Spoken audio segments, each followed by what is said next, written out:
दोस्तों वो गाना तो आप लोगों ने सुना ही होगा। काफी पुराना है लेकिन अभी भी आज के संदर्भ में भी सार्थक है। गुजरा हुआ जमाना आता नहीं दोबारा। मतलब जो समय एक बार हाथ से निकल गया वो कभी लौट कर वापस नहीं आता। और ये सच है दोस्तों, एक बार जो समय हाथ से निकल जाता है वो कभी लौट कर नहीं आता है। इसलिए समय का सही सदुपयोग करें। दोस्तों आज की इस भागदौड़ वाली जिंदगी में समय के महत्व को जानना बहुत ही जरूरी हो गया है। यदि आपके पास समय है तो आपके पास सब कुछ है। कई लोगों की ये समस्या होती है कि पूरा दिन काम करने के बाद भी उनका काम खत्म नहीं हो पाता है और कारण सिर्फ एक होता है कि समय कम मिला। आजकल हर किसी के पास इस समय की कमी है। कुछ लोग अपने काम को पूरा समय नहीं दे पाते हैं तो कुछ लोग अपने रिश्तों को पूरा समय नहीं दे पाते हैं। दोस्तों टाइम मैनेजमेंट आजकल हर किसी की लाइफ की सबसे बड़ी समस्या है। अमुक काम नहीं कर पाया क्योंकि समय नहीं मिला, कुछ काम रह गया क्योंकि समय नहीं मिला। दोस्तों ये समय आखिर मिलता कैसे है? दोस्तों ऊपर वाले ने हर किसी को उतना ही समय दिया है जितना दूसरों को दिया है। किसी को कम या किसी को ज्यादा समय नहीं दिया है। हर किसी के पास दिन के 24 घंटे ही हैं। उसी में उसे अपना सारा काम करना पड़ता है। दोस्तों आपके पास जितना समय है आपको अपना हर काम उसी में करना आना चाहिए। दोस्तों आज हम बताएंगे कि समय का सही प्रयोग या सही उपयोग कैसे करें। तो चलिए शुरू करते हैं। नंबर 1, टाइम टेबल बनाएं। दोस्तों अपनी एक डायरी मेंटेन करें और उस डायरी में अपने लिए टाइम टेबल बनाएं। उस टाइम टेबल में सबसे पहले बेहद जरूरी काम को सबसे ऊपर रखें और क्रमानुसार अपने सभी काम को उसमें मेंशन करें। समय के अनुसार अपने हर काम को विभाजित कर दें। जो काम ऐसा हो जिसे नहीं करने से आपका कोई नुकसान ना होता हो, ऐसे काम को सबसे नीचे रखें। दोस्तों अपने टाइम टेबल में एक ऐसे काम को बिल्कुल भी शामिल ना करें जिससे आपका वक्त बर्बाद हो रहा हो। कहने का मतलब यह है कि अपने टाइम टेबल में से फालतू के कामों को हटाएं। दोस्तों समय बहुत कीमती होता है, इसके मूल्य को पहचानना होगा। शुरुआती दिनों में आपको इस टाइम टेबल को फॉलो करने में दिक्कत आएगी और उस दिक्कत का कारण होगा आपका आलस या आपकी कामचोरी।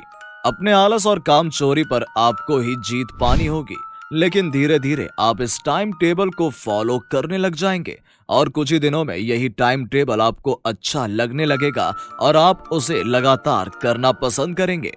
नंबर 2, ज्यादा ना सोएं। दोस्तों हर व्यक्ति की नींद की क्षमता अलग अलग होती है। कोई 8 घंटे सोता है तो कोई 5 या 6 घंटे सोकर भी खुद को फ्रेश महसूस करता है। दोस्तों आपको अपने टाइम टेबल में अपने सोने के घंटों को भी मेंशन करना होगा। एक स्वस्थ व्यक्ति के लिए रोजाना रात में 6 से 8 घंटे तक की नींद पर्याप्त होती है। अगर आप 10 घंटे या 12 घंटे सोएंगे तो इसका अर्थ ये है कि आप अपना आधा दिन सोने में गुजार रहे हैं और आपके पास काम करने के लिए सिर्फ आधा दिन ही बचा है। उसमें से भी आपका कुछ समय फ्रेश होने और खाने पीने में निकल जाएगा। इसलिए 6 से 8 घंटे की नींद लें, जिससे आपके पास काम करने के लिए 16 से 17 घंटे होंगे और इतने वक्त में आप अपने सारे जरूरी काम निपटा सकते हैं। दोस्तों अगर आपने रात में 6 से 8 घंटे की नींद ले ली है तो कृपया दिन में सोकर अपना कीमती वक्त बर्बाद ना करें। नंबर 3, आलस छोड़ें। दोस्तों समय का सही प्रयोग करने के लिए आपको आलस छोड़ना होगा। दोस्तों कवि दीनदयाल शर्मा की एक कविता है जिसमें उन्होंने कहा है कि आलस है हम सबका दुश्मन, नहीं काम करने देता, जो भी होता पास हमारे उसको भी ये हर लेता। और ये बात बिल्कुल सच है कि आलस हमारा सबसे बड़ा दुश्मन है। बिस्तर पर पड़े पड़े सोचना कि आज अमुक काम करना है लेकिन अच्छा कर लूंगा, 10 मिनट और सो लेता हूँ, 10 मिनट में मेरा क्या बिगड़ जाएगा। लेकिन उस 10 मिनट का आलस आपका बहुत नुकसान कर सकता है। आपका जरूरी काम बनते बनते बिगड़ सकता है। सोफे पर बैठकर फोन चलाना और सोचना कि अच्छा ऑफिस जाना है, ठीक है 10 मिनट बाद चला जाऊंगा, लेकिन हो सकता है कि आपके 10 मिनट लेट पहुंचने से आप कोई जरूरी मीटिंग मिस कर दें और आपको बॉस के गुस्से का शिकार होना पड़े, जिसका असर आपके प्रमोशन या सैलरी या इंक्रीमेंट पर पड़ जाए। तो दोस्तों आलस हर समस्या की जड़ है और इसे जड़ से उखाड़ फेंकिए। आलस में आप जो समय बर्बाद करते हैं उसे बिल्कुल भी बर्बाद मत कीजिए। आपका एक एक मिनट भी मूल्यवान है, इसे आलस में ना गवाएं। नंबर 4, छुट्टी का दिन ना गवाएं। दोस्तों यदि आपको ऑफिस से या काम से छुट्टी मिली है तो उसे यूं ही ना गवाएं। कई बार ऐसा भी होता है कि छुट्टी वाले दिन हमारे पास कुछ जरूरी काम नहीं होता। उस दिन को और खाली समय का सदुपयोग करना भी बहुत जरूरी होता है। उस समय को टीवी देखकर या मोबाइल फोन पर गेम खेलकर या सोशल मीडिया पर फालतू की एक्टिविटी में बिल्कुल भी ना गवाएं। हाँ, थोड़ा मनोरंजन भी करना जरूरी है, लेकिन सारा समय मनोरंजन को ना दें। दोस्तों, छुट्टी वाले दिन अगर आपके पास कोई काम नहीं है तो उस दिन अपने परिवार को समय दें, अपने पति या पत्नी बच्चों को टाइम दें, अपने माता पिता को टाइम दें, उनके साथ बैठकर बातचीत करें, उनकी समस्याओं के बारे में पूछें और उसका हल निकालने में उनकी मदद करें। अपने परिवार के साथ कहीं बाहर घूमने जाएं या फिर घर में ही बैठकर उनसे हंसी मजाक करें। दोस्तों, कई बार रिश्तों को समय नहीं देने के कारण रिश्ते टूट जाते हैं, इसलिए अपने खाली वक्त में अपने अपनों को समय दें। इससे आपका मूड भी फ्रेश होगा और आपके रिश्ते भी मजबूत होंगे और आपके समय का सही प्रयोग भी होगा। नंबर 5, एक समय में एक काम करें। दोस्तों, समय का सही प्रयोग करने के लिए एक समय में एक ही काम करें। इससे हमारा दिमाग और भी ज्यादा तेज होगा। दोस्तों, अगर हम एक समय में एक साथ कई काम करने लगेंगे तो उससे हम किसी एक काम में भी कंसंट्रेट नहीं कर पाएंगे और कोई भी काम सही तरीके से नहीं हो पाएगा, उल्टा और गड़बड़ ही हो जाएगी। और वहीं आप एक समय में एक काम करेंगे तो उससे हमारे दिमाग की एकाग्रता में बढ़ोतरी आएगी, जिससे वो काम भी बहुत अच्छे तरीके से कर पाएंगे और उसका रिजल्ट भी अच्छा होगा। दोस्तों, कई बार हम एक ही समय में एक से अधिक काम करने की कोशिश करते हैं, जिससे दोनों काम सही से ही नहीं हो पाते हैं और दोनों ही काम वापस दोबारा करने पड़ते हैं। इससे हमारे समय का काफी नुकसान होता है, हमारे कीमती समय की बहुत ज्यादा बर्बादी होती है। इसके लिए हमें हमेशा ही एक समय में एक काम पर ही अपना ध्यान केंद्रित करना चाहिए। इससे वो काम बहुत अच्छे से होगा और समय पर पूरा भी हो जाएगा। इससे हमारे समय की भी बहुत ज्यादा बचत हो जाएगी। नंबर 6, काम को ना टालें। दोस्तों, समय का सही प्रयोग करने के लिए अपने काम को कल पर बिल्कुल ना टालें। कई बार हम सोचते हैं कि अरे यार, आज बिल्कुल भी मूड नहीं है काम करने का, कल कर लूंगा। दोस्तों, आप अपने किसी काम को कल पर कभी नहीं छोड़ें। जितना हो सके उतना ही जल्दी करने की पूरी कोशिश करनी चाहिए। कल पर छोड़े काम का हमारे मन पर पूरे दिन तनाव बना रहता है, जिसके कारण हम कोई दूसरा काम भी सही समय पर नहीं कर पाते हैं। ध्यान बार बार टाले गए काम पर ही चला जाता है और हम दूसरे काम में अपना ध्यान सही तरीके से नहीं लगा पाते हैं।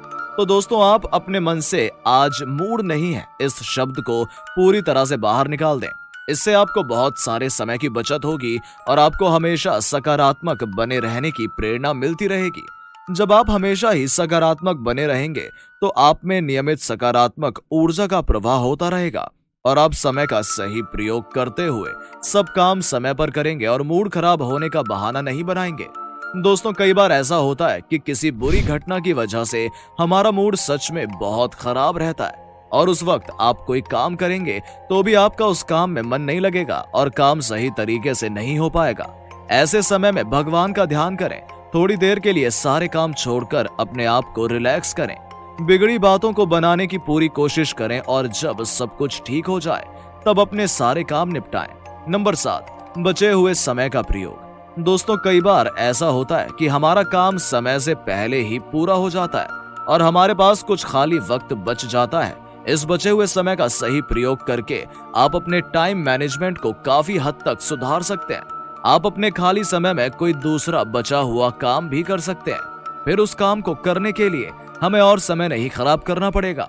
दोस्तों, आप इस बचे हुए समय में अपनी कोई हॉबी वाला काम कर सकते हैं। जैसे किसी को कुछ लिखना पसंद है तो वो कुछ लिख सकता है, किसी को डांस का शौक है तो वो डांस कर सकता है, किसी को पढ़ने का शौक हो तो वो कुछ पढ़ सकता है। जैसे आप इस बचे हुए समय में महान लोगों की जीवनियां, लोगों के प्रेरणादायक विचार, मोटिवेशन बुक्स, प्रेरणादायक कहानियां जैसी कई सारी चीजें पढ़ सकती हैं। किसी को आर्ट एंड क्राफ्ट का शौक हो तो वो कुछ नया और क्रिएटिव बना सकता है। इस तरह से आप अपने बचे हुए समय का सही प्रयोग कर सकते हैं। दोस्तों, बचे हुए समय में टाइम पास तो बिल्कुल ना करें। मोबाइल फोन पर फालतू की बातों में दूसरों की शिकायत करने या मजाक उड़ाने में बिल्कुल वक्त न बर्बाद करें। ऐसे में रिश्ते भी खराब होते हैं और समय भी। समय का सही प्रयोग करते हुए बचे हुए समय में कुछ अच्छे पकवान या मिठाइयां बना लें। जिन्हें कुकिंग का शौक हो वो अपने समय का इस तरह से सदुपयोग कर सकते हैं। इससे आपके परिवार वाले भी आपसे खुश रहेंगे और आपकी तारीफ करेंगे। फैक्ट नंबर 8, सोशल मीडिया का प्रयोग ना करें। दोस्तों, अगर आपको अपने समय का सही प्रयोग करना है तो सोशल मीडिया का प्रयोग कम से कम करें। बहुत सारे लोग सोशल मीडिया में अपना बहुत सारा वक्त जाया करते हैं, लेकिन इसमें कुछ हासिल होने वाला नहीं है। हाँ, कई बार सोशल मीडिया कई लोगों की सहायता करता है, लेकिन सोशल मीडिया पर अनाप शनाप लिखकर अपने लिए किसी खतरे को बुलावा ना दें। आजकल सोशल मीडिया पर काफी फ्रॉड भी होते हैं। लोग चेहरे पर मुखौटा लगाकर आपको झूठे प्यार के जाल में फंसा सकते हैं, जिसके बाद आपसे पैसे वसूली कर सकते हैं या आपको ब्लैकमेल कर सकते हैं। दोस्तों, सोशल मीडिया से जुड़े रहना भी जरूरी है, लेकिन हमेशा सोशल मीडिया का अधिक प्रयोग हमारे कीमती समय को बर्बाद करता है। आप सोशल मीडिया को उतना ही समय दें जितना आवश्यक हो, वरना इसका प्रयोग ना करें। तो दोस्तों, हम आपको बता रहे थे कि समय का सही प्रयोग कैसे करें। दोस्तों, अगर इन बातों को आप ध्यान में रख लेंगे तो आपका समय कभी बर्बाद नहीं होगा। दोस्तों, ये समय आपका है, इसलिए इसे आपको ही बचाना होगा, क्योंकि गुजरा हुआ जमाना कभी वापस लौट कर नहीं आता।